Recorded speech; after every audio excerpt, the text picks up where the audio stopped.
stand to receive His Excellency the President of the Republic of Uganda.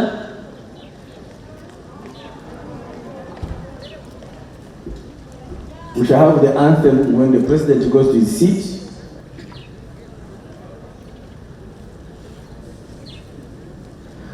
You are most welcome, Your Excellency, to this very important occasion in our district where we are unveiling this monument.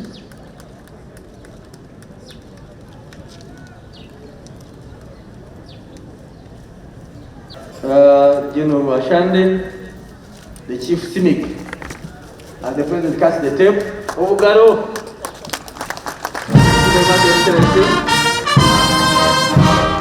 You're welcome, Your Excellency.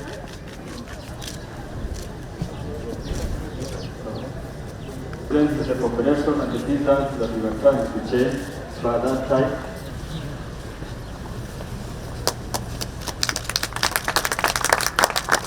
Your Excellency, this is young man by that time, Your Excellency, the President Yoweri Museveni.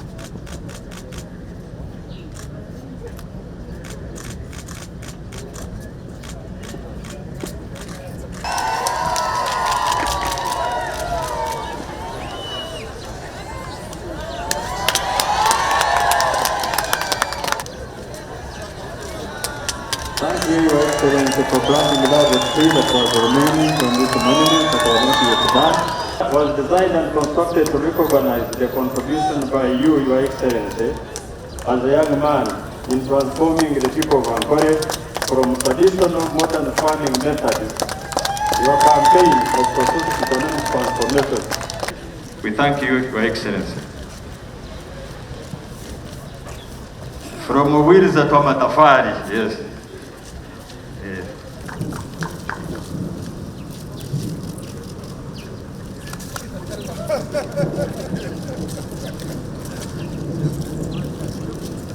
Bitwenka Parliament twosere twagire umurimo wa UPDF gukora ahabugwa netse security no barayende kumano bakora kugumiza mu kombe kebishukizo nako tukabensha bangu dukora twena za libraries rero bihandiko byawe Your Excellency bihandiko byaba generals byona bize mutu bishomesa abana bayi abako hati twina oine wishukuru wabo abarushoma tubone kugumiza mutu conjurency kukiro kutwagishangire abira gushikabere bakuru munonga onka okushoma no kutabika byenyuma ndicyaye kitwitse obu UPDF yatandikire iki nicyo kugunza nanyenda ngumusime Uganda Peoples Defence Forces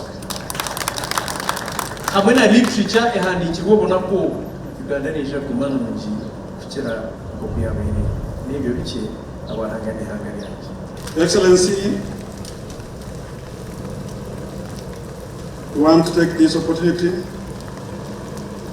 Thank you for coming here to grace this very, very important function, and above all, for approving our idea of putting up this monument in honor of your works, which you did as a youth here in Rushere, in Kiruhura, and still continue doing it as a Mugurusi.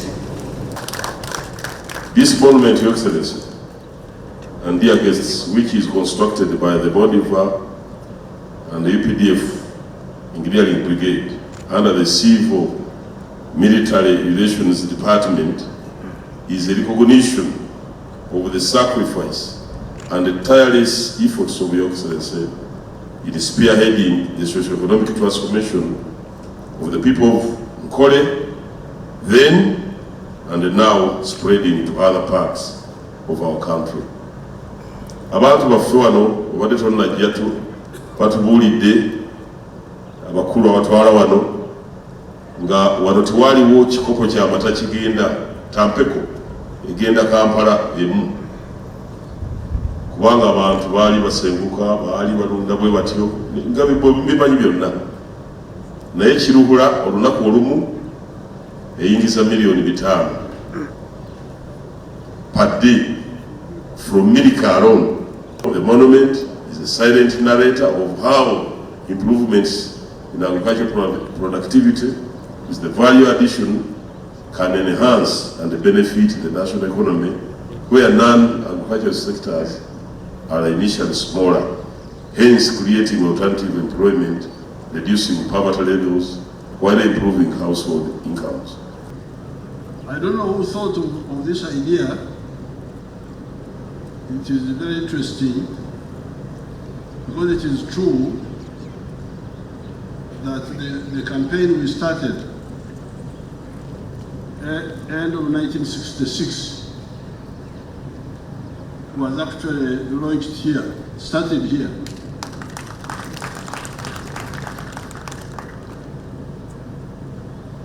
This part of the world is always very rich. If you want to know how rich it is, you can read the book of Henry Morton Stanley. But during the time of the British, we had had a lot of problems. First of all, there was smallpox in 1895, and many people died. Then there was the rinderpest umbiamu, the cattle disease. So then we had another epidemic, 1918. That's when the Europeans started vaccinating against rinderpest and branding the cattle with a letter R. That's what the Ankole call it. Then we had another one in 1933, another epidemic. Then we had another one in 1944 when I was born. So that century of the Europeans was full of upheavals here. And people became poor. That's how many of them migrated. This is Malawi that they're talking about, who went to work for cows in Teso, in Lang. It was because of those problems. When I came to Mbarara High School from Tungamu, the first Sunday I visited a family friend, the Kamomos. My father had told me to call on them. Then the second Sunday I went to Stock Farm, Mbarara. What the Ankole were calling Farm Yomjungu, the white man's farm. So when I went there, I saw they were looking after cows in a totally different way. Fencing the land, killing the ticks, capturing the water. So I said, but why can't our people learn this? That's what opened my eyes, the Mbarara Stock Farm. Then, the 2 years I was in Mbarara High School, we were now learning about the world. These topics they teach, some of them sound irrelevant, but actually they are useful for somebody who is, if they are teaching you about the agricultural revolution in Europe or in America, if you learn it, you can. So when we were studying those subjects, then in time we had more time. Because in time I spent there 6 years.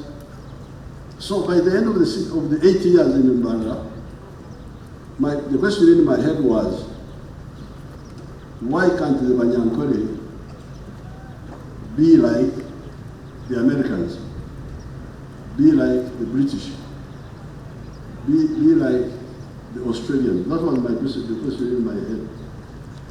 Of course, meanwhile, while I was at Utungamo, I used to go to the shops and see their small tins of condensed milk, milk in tinned milk. From Australia, I talked to some few elders in Mbarara. I said, we are finishing our A level. We shall have some time before we go to university.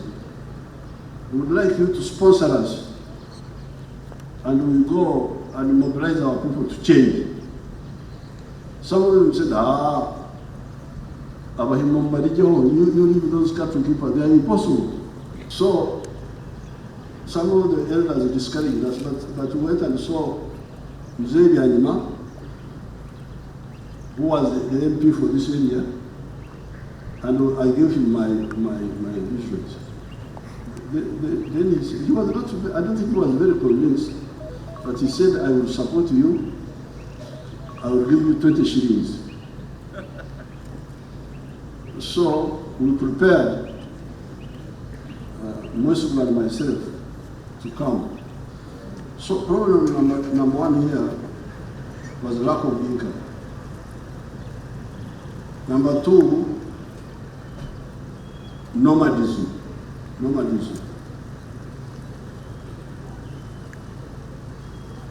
Number three, the mortality of cows. Cows dying so much. And then of course number four, a poor quality of life. Bad housing, diseases, no medical care, no education for the children. The colonial people and these few educated people will say, these Wanyangara are stupid, they don't know what they are doing, they are moving. I said, no, they are not stupid.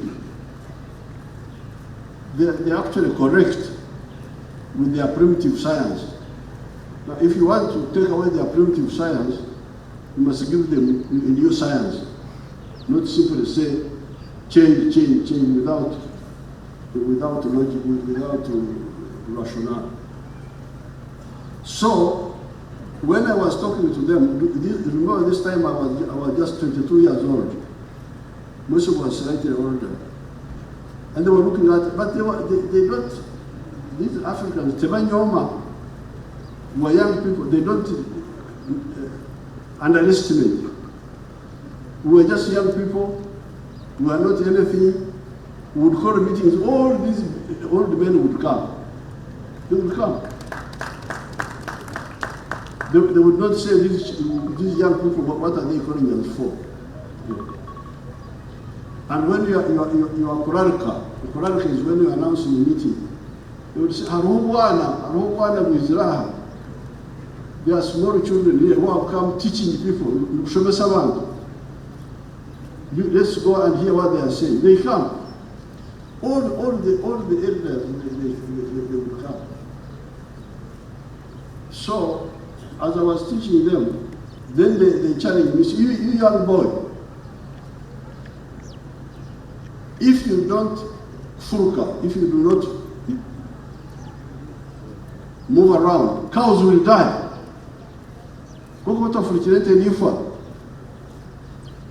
Then I challenged them. I said, do you know farm Yomujungu Yambara? Do you know the white man's farm, meaning stock farm?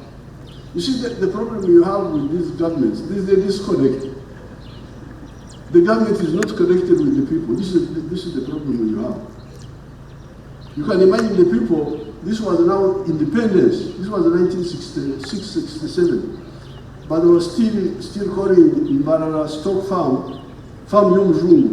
And yet it was supposed to be an experimental farm to learn from. How can you learn from something you don't associate with? But the leaders had never bothered to come. So I asked these people, I said, do you know the farm of the Mzungu? They said, yes. I said, does he migrate? Umzunga Furuka? They said, no. He doesn't migrate. If he doesn't move around, do you have better cow than he has? They laughed. Lotugani is the mission. Are you mocking us? I said, yes, but I'm not mocking you. Because you said, if you don't move, cows die. The Mzungu does not move. His cows don't die and they are better than your cows. So what is the issue? They had an answer. You see, this is what you should do. Don't go to meetings. Oh yeah, yes. enter their heads. You need to penetrate the head of the person you are. So for them, they had an answer to me. Say, I name Bazi Yotargaho. For him, he has got drugs, constant supply of drugs. Where can we get the constant supply of drugs? Now I could see them beginning to, because originally they were looking at me as a film. The young boy who was talking about not moving, but when I started chatting with them, I could see they were beginning to calm down. So to cut a long story short, that's how the whole thing started. Challenging the traditional science and showing them that the modern science is better.